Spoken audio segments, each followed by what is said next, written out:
Hello guys, welcome to my YouTube channel. അപ്പോൾ ഇന്ന് നമ്മുടെ ഒരു കുഞ്ഞ് ഡേ ഇൻ മൈ ലൈഫാണ് കേട്ടോ. രാവിലെ മുതൽ വൈകിട്ട് വരെയുള്ള കാര്യങ്ങളൊക്കെ ഞാൻ വീഡിയോ ആയിട്ട് എടുത്തു. പിന്നെ ഞാൻ വീഡിയോ എടുക്കാൻ വിട്ടുപോയി എന്നുള്ളതാണ് കേട്ടോ സത്യം. അപ്പോൾ കിയാൻ രാവിലെ എഴുന്നേറ്റ് വന്നിട്ടുണ്ട്. ഇച്ചിരി ലേറ്റായിട്ടാണ് കേട്ടോ ഇന്ന് എഴുന്നേറ്റ് വന്നേക്കുന്നത്. ആൾക്ക് എന്തോ ഒരു ദേഷ്യവും കൂടിയാണ്. രാവിലെ എഴുന്നേറ്റ് വന്നപ്പോഴേക്കും നല്ല വാശിയും തൊടുന്നതിനും പിടിക്കുന്നതിനും ഒക്കെ കരഞ്ഞുകൊണ്ടിരിക്കുകയായിരുന്നു കേട്ടോ. കുറേയൊക്കെ ഞാനിങ്ങനെ നിന്ന് പിന്നെ എൻ്റെയും ക്ഷമ കിട്ടും കേട്ടോ. കാരണം ഇന്ന് എനിക്ക് ഓഫീസിൽ പോകേണ്ട ദിവസമാണ്.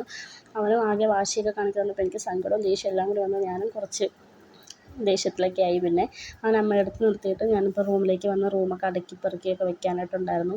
രാത്രി ഉറങ്ങാൻ കിടക്കുന്നേക്ക് മുന്നേ കിയാൻ കളിച്ചുകൊണ്ടൊക്കെ നടക്കുമായിരിക്കുമല്ലോ. അപ്പോൾ ആ സമയത്ത് ഓരോ ടോയ്സ് ഓരോ സ്ഥലത്തേക്ക് വലിച്ചെറിഞ്ഞിട്ടുണ്ടാവും.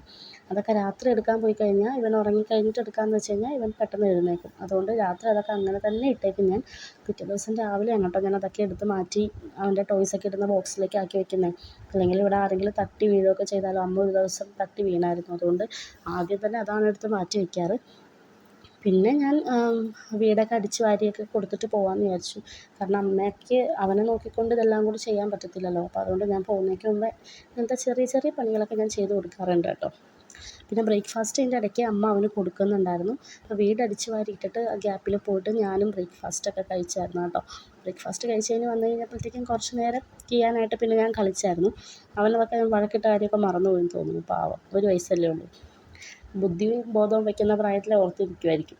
ഇപ്പോൾ ഞാൻ കുറച്ച് നേരം അവനായിട്ട് പിന്നെ കളിച്ച് അവൻ്റെ കയ്യിലിരിക്കുന്ന സാധനം കണ്ടു. അത് ആ തവിയൊക്കെ വെച്ചിട്ടാണ് ആശാൻ കളിക്കുന്നത്. ആ തവി വെച്ച് നമ്മളെ തല്ലുകയും ചെയ്യും. പിന്നെ നമ്മളെ തല്ലുന്നത് കൊള്ളാം, പക്ഷേ ടി വിയിലൊക്കെ പോയി ഈ സാധനം വെച്ച് അടിക്കും. ഇത് വാങ്ങുന്നതിനൊക്കെ ഇന്ന് രാവിലെ ഇത് വാങ്ങിയപ്പോഴൊക്കെ ഭയങ്കര വഴക്കായിരുന്നു എൻ്റെ അടുത്ത്.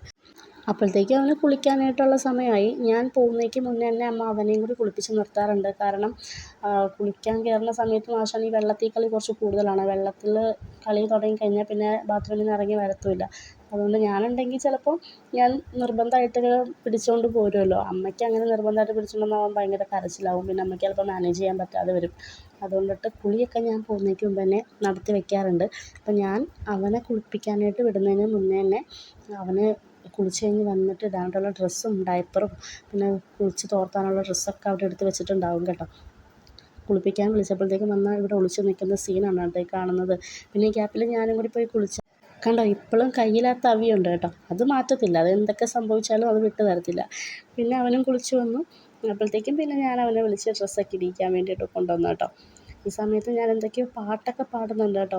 ബാത്റൂമിൽ പോലും ഒരു പാട്ട് പാടാൻ ഇഷ്ടപ്പെടാത്ത ഒരാളാണ് ഞാൻ. കാരണം എനിക്കത്ര പാട്ട് പാടാനുള്ള കഴിവൊന്നുമില്ല. പക്ഷേ ഇവൻ്റെ അടുത്ത് ഞാൻ എന്തൊക്കെ തരം പാട്ടുകളാണ് പാടുന്നത്. നിമിഷ കവിയാണ് ഞാൻ. ഒരു പാട്ട് പാടാൻ പറഞ്ഞാൽ അപ്പം പാടും ഇവന് വേണ്ടിയിട്ട്. അങ്ങനെ പാട്ടൊക്കെ അങ്ങനെ പാട്ട് പാടുമ്പോൾ കുറച്ച് നേരം സ്റ്റക്കായിട്ട് നിൽക്കും. ചിലപ്പോൾ എൻ്റെ വോയിസ് കേട്ടിട്ടായിരിക്കും കേട്ടോ. ഇത്രയ്ക്കും വൃത്തികെട്ട വോയിസ് അവൻ ആദ്യമായിട്ടായിരിക്കും കേൾക്കുന്നത്. അതുകൊണ്ടിട്ട് അവൻ കുറച്ച് നേരം അങ്ങനെ നിന്നപ്പോഴത്തേക്ക് ആ ഗ്യാപ്പിൽ വേഗം ഡ്രസ്സൊക്കെ ഇടിയിച്ചിട്ട് പിന്നെയും കുറച്ച് നേരം ആളെ കളിപ്പിച്ച് സെറ്റിലാക്കി കഴിഞ്ഞതിന് ശേഷം മാത്രമേ എനിക്ക് ഡ്രസ്സ് ഇടാൻ പോകാൻ പറ്റത്തുള്ളൂ. കാരണം ഡ്രസ്സ് ചെയ്ത് ഇറങ്ങിക്കഴിഞ്ഞാലായിട്ട് ഇപ്പം കരച്ചിൽ തുടങ്ങിയിട്ടുണ്ട് കേട്ടോ. അപ്പോൾ ഭയങ്കരമായിട്ട് കരയും. ഞാൻ ഓഫീസിലേക്ക് പോകാനായിട്ട് ഇറങ്ങുമ്പോഴത്തേക്കും പണ്ടൊക്കെ അവൻ അറിയത്തില്ലായിരുന്നു, ഇങ്ങനെ നോക്കി നിൽക്കത്തേ ഉള്ളായിരുന്നു. ഇപ്പോൾ ഭയങ്കരമായിട്ട് കരയും അവൻ. അങ്ങനെ കരഞ്ഞ് കഴിഞ്ഞ് പോകുമ്പോഴത്തേക്കും പിന്നെ എനിക്കും സങ്കടമാണ് കേട്ടോ. ഞാൻ ഡ്രസ്സ് മാറാൻ വേണ്ടിയിട്ട് പോകുന്ന സമയത്തിന് ഇവന് ടി വി വെച്ച് കൊടുക്കും. ടി വിയിൽ എന്തെങ്കിലും കാർട്ടൂൺ എന്തെങ്കിലും വിട്ട് കൊടുത്ത് കഴിഞ്ഞിട്ടുണ്ടെങ്കിൽ അത് നോക്കി അങ്ങ് നിന്നോളും. ആ ഗ്യാപ്പിൽ ഡ്രസ്സ് മാറി ഞാനങ്ങ് പോകണം. കാണാതെ വേണം പോകാനായിട്ട്. കണ്ടു കഴിഞ്ഞ് കഴിഞ്ഞാൽ ഭയങ്കര അലമ്പാണ്. അവൻ ഈ ടി വി നോക്കി നിൽക്കുന്ന ഗ്യാപ്പിൽ ഞാൻ റെഡിയായി ഇറങ്ങിയായിരുന്നു കേട്ടോ. അപ്പോൾ ഇന്ന് അത്യാവശ്യം കുറച്ച് വെയിലൊക്കെ ഉള്ള ദിവസമാണ്. പോയിട്ട് എനിക്കൊന്ന് പെട്ടെന്ന് വരാൻ പറ്റും. അടുത്തുള്ള കോടതിയിലാണ് പോകുന്നത്. അപ്പോൾ പെട്ടെന്ന് തന്നെ പോരാൻ എനിക്ക്. അപ്പോൾ ഞാൻ നടന്നാണ് കേട്ടോ ഇന്ന് പോകുന്നത്. നടന്നല്ല, ബസ്സിനാണ് പോകുന്നത്. ബസ് സ്റ്റോപ്പിലേക്കുള്ള നടത്തമാണ്. എന്നിട്ട് കോടതിയിൽ നിന്ന് ഞാൻ തിരിച്ച് വന്നപ്പോഴത്തേക്കും ഇവിടെ ഒരാൾ പാലൊക്കെ കുടിച്ച് കിടക്കുകയാണ്. കരച്ചിലും കഴിഞ്ഞിട്ടുണ്ട് അതിൻ്റെ ഇടയ്ക്കൊന്ന് മനസ്സിലായി. പിന്നെ എന്നെ കണ്ടപ്പോൾ ഭയങ്കര സന്തോഷമായി കേട്ടോ. അതൊക്കെ കഴിഞ്ഞിട്ട് ഞങ്ങൾക്കൊന്ന് പുറത്ത് പോകണമായിരുന്നു. കിയാന് വേണ്ടി കുറച്ച് ഫ്രൂട്ട്സൊക്കെ വാങ്ങിക്കാൻ വേണ്ടിയിട്ടുണ്ടായിരുന്നു. അപ്പോൾ അവനെ ഒന്ന് ചില്ലാക്കാമല്ലോ എന്ന് വിചാരിച്ചു. അവനിങ്ങനെ പുറത്തൊക്കെ പോകുന്നത് ഭയങ്കര ഇഷ്ടമാണ് കേട്ടോ. വീട്ടിൽ തന്നെ ഇരിക്കുമ്പോഴത്തേക്കും ആൾ കുറച്ച് ദേഷ്യവും വാശിയൊക്കെ വരുന്നത് അപ്പോഴാണ് നിങ്ങൾക്ക് തോന്നാറുണ്ട്. അപ്പോൾ പോയിട്ട് ഞാൻ കുറച്ച് പോമഗ്രാനൈറ്റൊക്കെയാണ് വാങ്ങിയത്. ഇപ്പോൾ അവന് കുറച്ച് ദിവസമായിട്ട് നമ്മൾ പോമഗ്രാനൈറ്റ് കൊടുക്കുന്നുണ്ട്. അവനത് കഴിക്കുന്നുണ്ട്. വേറെ ഫ്രൂട്ട്സൊന്നും അധികം അങ്ങനെ അവൻ കഴിക്കാറില്ല. പണ്ട് കഴിക്കുമായിരുന്നു. പണ്ട് മീൻസ് ഈ പനി വന്നില്ലേ അതിനൊക്കെ മുന്നേ അവൻ അത്യാവശ്യം കഴിക്കുമായിരുന്നു. ഇപ്പോൾ ഈ പനി കഴിഞ്ഞതിന് ശേഷം അവൻ കഴിക്കുന്നില്ല.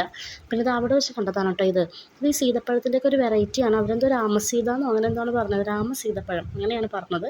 എന്തോ വെറൈറ്റിയാണ്, ഞാൻ വാങ്ങിയില്ല കേട്ടോ. എന്താണെങ്കിലും ഇതവിടെ അങ്ങനെ കഴിക്കാറില്ല. പിന്നെ വീട്ടിൽ വന്നു കഴിഞ്ഞിട്ട് ഒരു 3 മണിയൊക്കെ ആയപ്പോൾ എനിക്കൊരു വിശപ്പിൻ്റെ വിളി. അപ്പം ഞാൻ ചിക്കിങ് ഓർഡർ ചെയ്തു കേട്ടോ. നമ്മുടെ വീടിൻ്റെ അടുത്ത് ചിക്കിങ്ങിൻ്റെ പുതിയ ഔട്ട്ലെറ്റ് വന്നിട്ടുണ്ട്.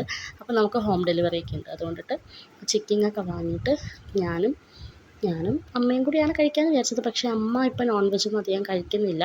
അപ്പം ഞാൻ ഒറ്റയ്ക്ക് കഴിച്ചു. കുറച്ചുണ്ടായിരുന്നു അപ്പച്ചനും എടുത്ത് വെച്ചു കേട്ടോ. കിയാൻ ഈ വക സാധനങ്ങളും നമ്മൾ കൊടുക്കാറില്ലല്ലോ. അപ്പോൾ അത് ഞാൻ കഴിച്ചപ്പോൾ ഞാൻ നോക്കി നിന്നായിരുന്നു, പക്ഷേ ഞാൻ കൊടുത്തില്ല ഗൈസ്. പിന്നെ അതേ കുറച്ച് നേരം വൈകുന്നേരം അവൻ്റെ കൂടെ കിടന്ന് കളിച്ചു കേട്ടോ. ഇന്ന് നല്ലപോലെ കരഞ്ഞിട്ടുണ്ടായിരുന്നു ആശാൻ.